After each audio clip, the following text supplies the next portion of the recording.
Andy Hoffman. I am the marketing director of Miles Franklin. We're one of the nation's oldest and largest bullion dealers, and I write every single day a free blog at milesfranklin.com. And I have a history. I worked on Wall Street for 15 plus years, in the mining industry for 5, and now I've been in the bullion industry for 5, and I am one of the world's largest advocates for precious metal ownership. Yes, you are, and you're quite a character, mate. And yeah, thanks for all your work. Clearly, you're selling gold and silver, but also you're giving quality information to people like me to protect against what may or may not be coming. And some people are saying there's something coming. It's like a train, and it's unstoppable. And that's what we're going to be talking about, isn't it? So the gold and silver prices have seen a recent rally, have they not? Well, that's an understatement. I mean, if you talk about, people talking about how in the U.S. we just finally went into a bull market because gold is up 20% from its lows. But it's such a U.S.-centric world. People are so secular, and they don't realize that there's 7 billion people in the rest of the world. The bull market in gold started anywhere between 12 and 18 months ago everywhere else. And in fact, on average, the average currency, gold is only about 10% from its all-time high. With many currencies, gold at all-time highs or way above them. In fact, the euro is only about 15% euro gold from its all-time high, and even the pound is closer to 25%. So there's a raging bull market going on. In my mind, unquestionably, we did see the bottom in U.S. price gold last December. Right now, institutional demand is joining retail demand and central bank demand in taking out the vanishing inventories that have been caused by 4 years of price suppression. So I really think that right now, as the world is in fear of what central banks are doing and how hopeless the situation is, they are running to the only true monetary safe havens history has ever known. Well, that's right. And the banks are printing fiat currency, but if the rumor mill is correct, they're also buying gold and silver like it's going out of fashion. Is there any truth in that statement? Well, you don't need a rumor mill because the actual, the central banks that do report what they're doing have been reporting buying gold for the past 8 years since the crisis in 2008. In fact, 2015 was the biggest year for central bank buying of any year probably ever. And that's, of course, only what they tell you. It's kind of like when the Chinese say they only have 1,700 tons when they probably have 10,000 tons. And there's a lot of other countries that buy things covertly. So there's plenty of central bank buying out there. And, of course, retail demand has been off the charts. Silver demand has hit records. Actually, overall, gold and silver demand around the world has hit records in 2014 and 2015, and 2016 is starting out at an even faster pace than ever. But the one thing that's been missing since 2011, when prices peaked because the Gold Cartel went berserk, knocking them down, has been institutional demand, meaning from hedge funds and wealthy people with institutions, with pension funds. But that is coming back with a vengeance. We saw a major news event on Friday morning, which in my mind catalyzed this big move we've had in the last 24 to 36 hours, which was the second largest ETF in the world, gold ETF, IAU, announced that it was suspending share issuance because demand was so enormous that they ran out of shares. And basically what that means is that demand is too much for the fund to handle. They added 25% to their gold holdings that took 10 years to build, just in 2 months. So I think you're now seeing institutional demand taking off. I think the other closed-end funds, here in this country, the Sprott funds, are getting close to doing their own secondary offerings because of all the institutional money flooding in. So I think that personally, I think the days of the gold and silver cartel are as numbered as they've ever been before. The light at the end of the tunnel, not for the world, but for the gold cartel, is as clear as it's ever been. Andy, can you just explain who you feel the cartel are or is, or who's in that group? Could you, for the layman, basically, when you say the cartel, what does that mean? Okay, well, it's not like the OPEC cartel where they have an overt job of controlling prices or basically supporting oil prices. And of course, everyone knows that OPEC is kind of doesn't work anymore. The factors, the supply-demand factors have taken them out of contention. So they may meet, but they don't really have an impact on the world. The Gold Cartel is a covert operation. Now, there have been overt gold cartels. There was something called the London Gold Pool in the 1960s, whose overt mission was to keep the price at $35 an ounce. And when eventually they ran out of supply in doing that, they blew up and the price went from $35 an ounce to almost $900 an ounce in just 10 years' time. This case, it's done covertly with derivatives and off-balance sheet financing and swapping and leasing and futures and all that kind of stuff. And basically, it's led by the U.S. government. I mean, people like to talk about J.P. Morgan and the banks. The banks just work with the government. They are just the puppets that do the bidding of the government, which is they want the dollar to remain the reserve currency of the world. So they need to hold down the only true competitor they have, which is real money. And so for the past 15 years, they've been secretly distorting the Fort Knox gold, which hasn't been audited in 70 years. They've been, the German gold is at the Fed. The Germans want it back. They won't give it to them. They won't even let them see it because it doesn't exist. They've been secretly selling it to keep the price of gold down because, as everyone knows, particularly in Europe, because there's been so many hyperinflations throughout time, that when the price of gold goes up, it's damning to the perception of what central banks are doing. Let alone this week, you have the ECB is widely expected to dramatically reduce its already negative interest rates and even expand QE again. So again, basically, you're seeing the government, U.S. government-led goal of keeping the fiat currency Ponzi scheme hegemony going. And right now, I think that there's just too many powerful political, economic, social, monetary, financial factors going against it right now. The most important being that the supply of gold and silver is down to fumes. That's right. There's huge demand for precious metals, and they can't keep up with it. The supply cannot keep up with demand. And what's interestingly happening around the world is certain specific economies are entering into some form of inflation. As an example, we talk about Venezuela, Argentina. I've got a girlfriend in Argentina who is reporting back to me directly that there's hyperinflation in Argentina, Brazil, but more importantly, Canada, right? Canada, the prices in Canada for a steak or for even peppercorns it's going through the roof because they import all their produce. I think not all, but a lot of their produce, and their economy is based on oil. So these two things, as oil decreases in value, precious metals go up because oil and fiat currency, I think, are connected in some way, are they not? Yeah, well, it's the value of any real item when you talk about pricing in fiat currencies. And it's exactly, there's so much myths out there and propaganda about these two words, deflation and inflation. The fact is, there's no such thing as everything falling and everything rising. And of course, when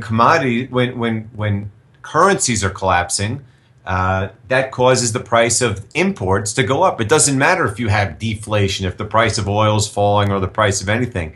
If Canadians need to import fruit, which they do, and the Canadian dollar has fallen 30 or 35%, the price of fruit goes up. Certainly even more so than the deflationary fall of, let's say, the dollar price of fruit. And you're seeing that around the world because as they devalue currencies, whether they do it purposefully in some cases or simply because people speculate and drive the prices down, it causes the price of imports to go up and the cost of living to go up, generally speaking. I mean, we may have certain things going down in price, like gasoline, for instance, but of course, to start with, the price of gas going down, unlike what Janet Yellen said, is not good for the economy because it results in massive job layoffs, particularly of high-paying jobs. And so the minuscule gain of a few bucks a week in your budget is immaterial. But across the board, the cost of living, because of all this money printing, is going up. There's not a country on earth that can say their insurance costs, their education costs, their rent costs, their food costs are going down. And it's all because of the money printing that's just about set to go, parabolic, like what's the ECB is going to announce later this week. And it's not going to help anyone. And it's no longer helping even the 1% in the stock markets because stock markets are now falling. Everything is falling. So this is a very, very dangerous time, a very inflectionary point in history, because all of the machinations of the central banks are being called out by the markets and the people who watch the markets. And so I fear that the surge in precious metals is only going to be one part of a much bigger political, social, and economic change in the way around the world.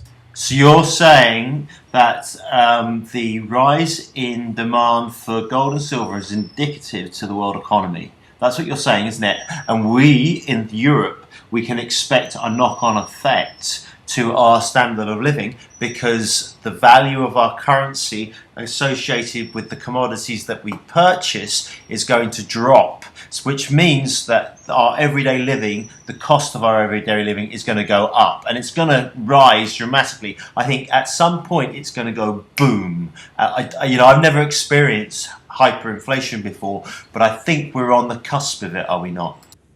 Well, we're certainly in the stage right now where the cost of, as I call them, need versus want items are going up. So for all the deflation out there, I'm sure there's almost no one listening to your show right now who can say that their cost of living is going down. Maybe a small segment of it is, but generally speaking, it's going up. And the more that these currencies are printed, the worse it's going to be. In the case, it's so ironic that when Draghi said in 2012, I'll do whatever it takes to save the euro, what he meant was, I'm going to dilute the euro until I destroy it.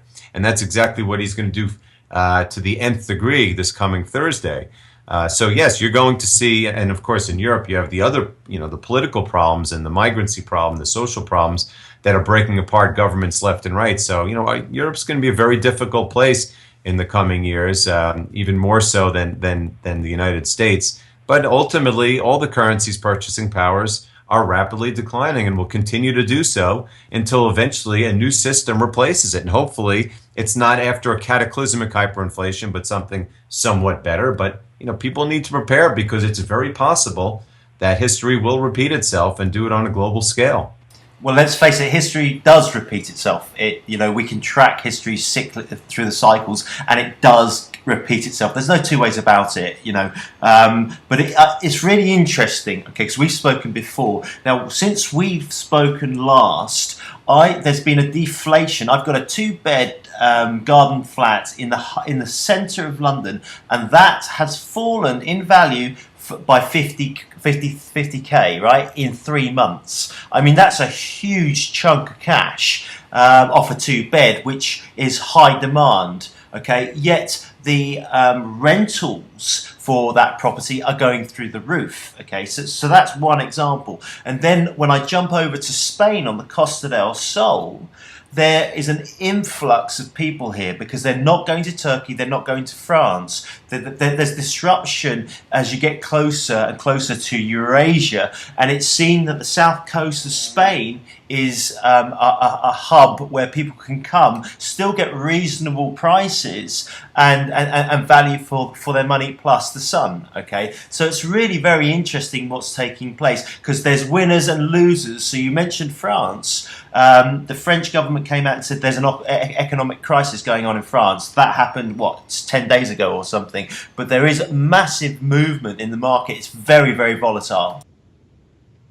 Right. Well, look, I mean, what we're seeing here is the same thing. Rents in the United States are at all-time highs. The real estate market, the only place that you're really still in a bubble is the high-end markets, which are, as you say, in Europe, deflating. So all the major bubbles, from the stock market to the high-end real estate, are falling apart. There's no more buyers because the game is over. It'll come down more rapidly in some places than others. But what has not come down is rent. And when you have record real unemployment and rent is at record highs, it really doesn't matter if the price of gasoline has come down too much. Rent, insurance, education, all these things that we need to live on have been surging in price. And you're going to see, all the bubbles serially collapse, from the stocks to London real estate to New York real estate to all kinds of things. And, what the only remaining bubble, the next bubble will be precious metals, because the whole world is going to clamor for it when they know what the Federal Reserve is ultimately doing, and the ECB and the Bank of England, the Bank of Japan, which is to print money in a desperate attempt to stave off the inevitable. And this is the end game. This is where the rubber hits the road because the central banks have been neutered. I mean, they're still trying. They'll still meet on the ECB this week and the Fed next week and do everything in their power to manipulate what they say and what the markets do, but it's failing. And this is what happens when you reach the point of no return and there's nowhere to go but down. I mean, we've peaked. There's unequivocally all the bubbles in the world have peaked, and unequivocally gold and silver have bottomed. So these are signs that the end game, whether it's the worst case scenario or something better than the worst case scenario, are within sight. That's really interesting because they can't really borrow any more debt into existence, can they? Because our economies are based on credit. Debt, that's the way the system works, and it's coming to, as you say, an end, and it's clear mathematically that it can't continue. It's cannibalizing its core internal combustion engine, and it's going to fall over. But the question is when, Andy? Is that this month? Is it this year? Is it this decade? What do you think? Well, again, this decade. Again, for most of the world, it has happened already. I mean, you personally are talking about living in some of the wealthiest parts of Europe, where the 1% live. You're talking about the fancy parts of Spain and London. But most of Europe is in a depression. There's a reason why Francois Hollande got on TV and said France is in an economic emergency. I mean, this is the same time as Obama gets on TV for the State of the Union and says, if you say the economy's bad, you're peddling fiction. I mean, if he went on TV and said we're in economic emergency, the Dow would fall 2,000 points the next day. So, I mean, things are pretty bad in most of Europe right now. They're really, really bad in South America. In Asia, exports and imports, including China, they're down like 15%, 20% year over year. The shipping indices are at all-time lows. Commodity prices briefly touched 40-year lows a few weeks ago. I mean, things are pretty bad right now. And as I said, the average currency in the world is at or below its previous all-time low, some by many, many multiples, including many of the BRICS, which are supposedly the strength of the world, which they are obviously not. So again, things are already pretty bad in a lot of the world. We just haven't seen the cataclysmic type situation in Europe or the United States or in the, let's call it the fancy parts of Europe or the United States yet. But I mean, it's coming in a decade. I mean, I've said all along, and this is me who never predicts anything. I've been saying since early this year, I cannot see a situation, I cannot see a scenario where we get through 2016 without a cataclysmic 2016-like crash. This is no longer something that's coming. It's here for most of the world, and I think it's going to be enveloping the globe by the end of this year. But there are opportunities to make money, right? As an example, if you want to make fiat currency, you can do that, and if you want to place your wealth into gold and silver, it's a very good opportunity to put it into something that's very safe, that should go on and increase in value. That's correct, isn't it? Oh, it will. It's not should. It will. In fact, again, the average currency around the world has crashed, and gold is surging in every currency, including the euro. I mean, the euro with gold it's about 15% from its all-time high, and that's with all the manipulation going on centered in London. Keeping the price down, which continues. To this day, it doesn't stop. So yes, gold will go up as currencies continue to be debased, and currencies will continue to be debased because that's what central banks do. That's what fiat currency is. It's a Ponzi scheme. The only way to keep it going without it instantaneously crashing is to keep printing money. And all that does is devalue the currencies and inevitably cause all the currencies to crash against real items of value. And there are only two real items of value in the monetary world with history, which are gold and silver. And silver, especially, is still on sale. It really is. It's cheap as chips right now, is it not? Yeah, it's even at this price, having moved up, it's still below the cost of production for 90% of the world's mines.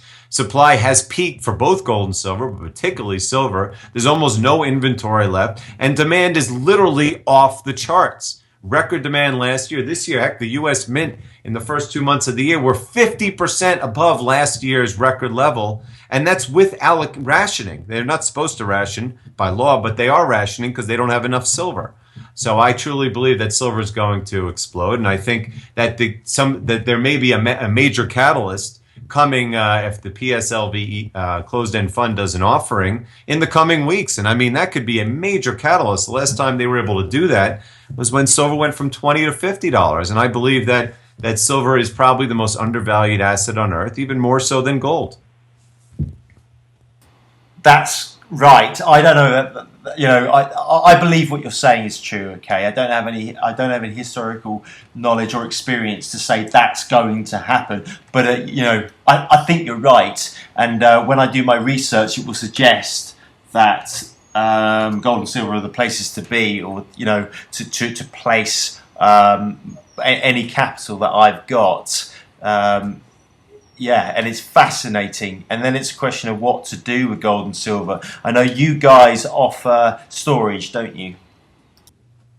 Yes, we offer everything. But storage, we're very proud of our own proprietary storage program, which is with Brink Security, not with the bank, in Montreal and now Vancouver, Canada. We think for many reasons that it's the best out there. In fact, if you just Google Brink's Montreal, the world's best storage program, you'll see inside of it is an interview I did with our president talking about it. And look, it's not for everyone. For most people, I would recommend keeping it home if you can. But for people that do need or want to store it, I think we have some of the best options out there, particularly our Canadian program. Okay, because a lot of people say if you don't hold gold and silver, you don't own gold and silver. What would you say to that? Absolutely, and that's exactly what's going on with the IAU ETF, where people are going to find that they won't be able to get gold with it. The only way you can actually protect yourself is by actually having money, not these paper promises, which are all going to default. They're going to default whether it's on paper gold or paper derivatives or all kinds of paper assets. The only real monetary assets you can count on are actual physical gold in your own possession and silver. Okay. And will the forthcoming US election, I think it's taking place in November, isn't it? Will that have any knock-on effect to the economy, do you think? I don't think the election really matters. I mean, what'll happen after the election is another story. But the fact that people are voting for Donald Trump and Bernie Sanders, who are demagogues, and they're completely non-mainstream. And it's the same thing as what's going on in a lot of parts of Europe, with what's going on in Spain, in France, in Italy. It's just people want change, and unfortunately, the change they ask for may be the same, will at least be the same, and potentially worse than what we have now. So, my last question for you, really, will this lead us to a position of global conflict? It always does. I mean, look what's going on in the Middle East right now. I mean, I'm not predicting anything other than that we talk about history rhyming. When you have bad economic times, everyone goes to war. And right now, I look at what's going on in the Middle East and I'm going, what on earth is going on? Does anyone even know why we're there? We may have World War III over a reason that no one even understands. And, look what's going on in Europe with the migrancy crisis, all the people leaving the Middle East because of the falling oil price. There's no jobs. And, all kinds of different kinds of wars are going to break out. Some of them civil, some of them between countries. It just, you just hope for the best. But you have to assume that some bad things are going to happen as the world economy gets worse and worse and currencies continue to fall in value. That's right, Andy. You've got to hope for the best, but you've got to also prepare for the worst. You need both sides of the coin. And one way of doing that, ladies and gentlemen, anyone listening to this, would be to put some cash into gold and silver if you have that level of investment lying around, and you need to act now rather than tomorrow. So, Andy, how can people get in contact with you? Yes, of course. Remember, I write every day and do these podcasts. They're all for free at milesfranklin.com. And if you want to get in touch with Miles Franklin, just email me at ahoffman@milesfranklin.com or call us at 800-822-8080. Thanks, Andy. Thanks for all your work. Thanks for all your interviews, and thanks for all the information you're putting out there. It's very much appreciated by the layman like me and the people that listen to my show, mate.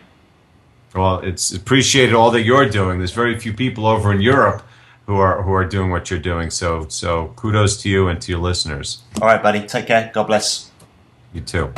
Hey, I'm Herschel, Herschel36. Thanks for listening to Truth is Stranger Than Fiction on the Beat 106 FM. Did you like it? If so, give us a thumbs up and don't forget to subscribe, people! Brought to you by justfinishitrecords.co.uk. Herschel36, where truth is stranger than fiction.